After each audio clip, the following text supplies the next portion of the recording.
Olá pessoal, tudo bem? Hoje eu vou falar a respeito de um assunto geral e o pessoal costuma chamar de tendinite, tá bom? Não é exatamente uma inflamação que acontece nesses casos, então o sufixo "ite" ele significa inflamação. Por esse motivo eu não vou dar o nome de tendinite, tá? Eu vou chamar de tendinopatia.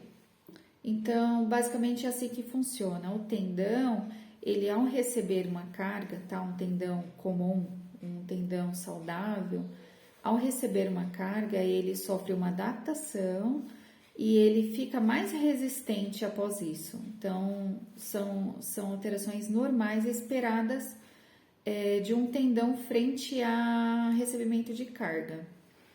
O que acontece é que em alguns casos, quando a gente tem, por exemplo, um músculo mais fraco, a gente tem um desuso ali daquela região e a gente recebe uma carga excessiva ali no local, é que esse tendão ele vai reagir de uma forma diferente, porque ele não está habituado com aquela carga, né?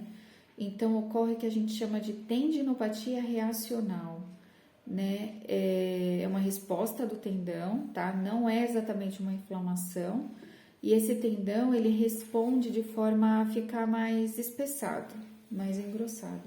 Então, por exemplo, assim, no caso de uma tendinopatia do glúteo médio, por exemplo, que seria no quadril, quando o glúteo médio, né, uma musculatura que fica ali no quadril, ela está mais fraca e você sobrecarrega aquela região, esse tendão, ele tende a responder, né, com essa tendinopatia reacional, e isso gera dor também, tá bom?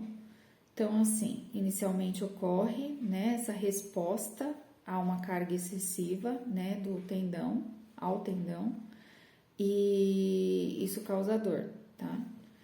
O que a gente faz inicialmente nesses casos, tá? A gente reduz carga e a gente começa um trabalho bem gradativo, com cargas progressivas sobre aquela região. Então, nessa fase inicial, basicamente, a gente consegue trabalhar dessa forma. Mas, em alguns casos, a tendinopatia ela já está um pouquinho mais avançada, que seria a etapa número 2, tá bom?